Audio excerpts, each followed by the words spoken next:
يا حبيبي إليك فاض قلبي عشقا بالصلاة عليك.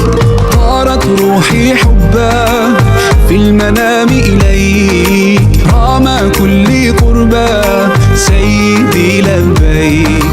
قلبي في المدينة وجد السكينة، قال يا نبينا السلام عليك. قلبي في المدينة وجد السكينة، محمد نبينا السلام عليك. صلوات الله وسلامه عليك يا رسول الله. صلوات الله وسلامه عليك يا حبيب الله. صلوات الله وسلامه عليك يا رسول الله. صلوات الله وسلامه عليك يا حبيب الله. رسول الله حبيب الله رسول الله حبيب الله. يا أبا الزهراء كم أحن إليك، للقبات الخضراء جئت أصلي عليك.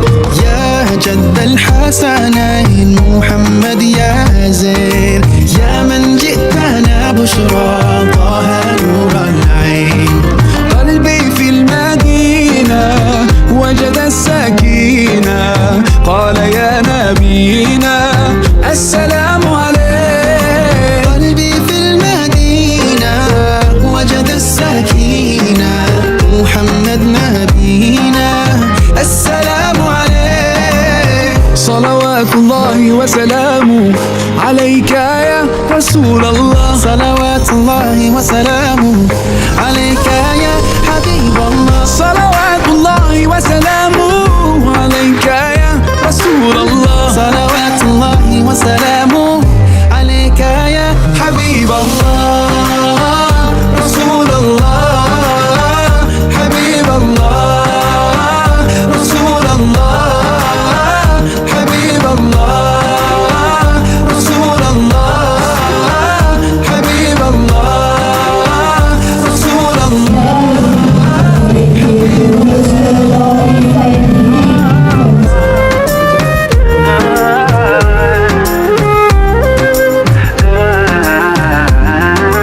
قلبي في المدينة وجد السكينة، محمد نبينا السلام عليك. Ustaz Muhammad Nur Islam.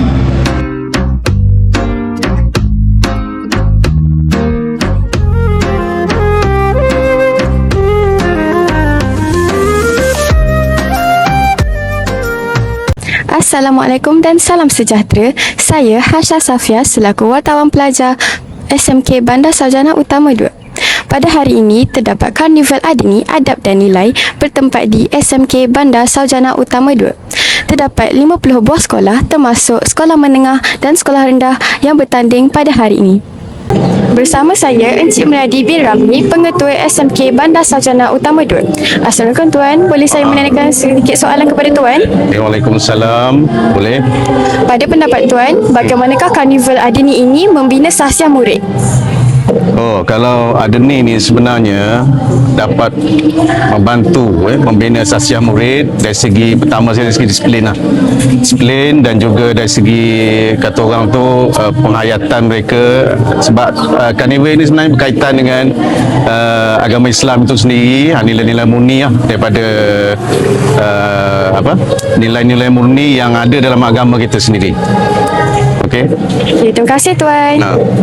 Bersama saya Puan Latifah binti Latif, JKMP Kemanusiaan SMK Bandar Sarjana Utama 2. Izinkan saya menanyakan sedikit soalan kepada Puan. Jadi, apakah harapan Puan kepada murid-murid selepas program Adni ini dijalankan? Baiklah, pada saya, harapan saya supaya murid-murid yang menyertai karnival ini dapat mengamalkan nilai-nilai adab berlandaskan agama Islam dan menjadikan Al-Quran serta menjadikan Islam sebagai pegangan hidup. Terima kasih Puan. Sama-sama. Bersama saya, peserta yang mendapat johan dalam pertandingan hot bawah sekolah rendah. Boleh perkenalkan nama dan sekolah dari mana? Nama saya Ashnaura Iman binti Muhammad Yazi. Sekolah daripada SK Seri Pristana. So, dah berapa lama Aish berlatih belajar hot ni? Dah 2 tahun. Oh, siapa bagi sokongan yang banyak ke Aish? Ustaz dengan ibu bapa. Okay, terima kasih. Sama. Bersama saya, seorang pelajar wakil sekolah kita yang mewakili program ini. So, boleh perkenalkan diri dan aktiviti apa yang anda sertai? Okey. Assalamualaikum warahmatullahi wabarakatuh. Nama saya Muhammad Rashid bin Muhammad Zamani. Program yang saya join hari ini ialah Mimbar Da'i lah. So, apa pengajaran dan nilai yang anda dapat dari program ini? Pengajaran dan nilai yang saya dapat tentang aktiviti yang saya lakukan ni ialah saya dapat belajar lah macam mana nak menghafal dengan lebih pantas dan membina ayat secara kreatif. Dapatlah saya bina ayat dengan lebih efisien, dengan lebih bagus. Itu je lah kot. Okay, terima kasih. Okay, itu saja.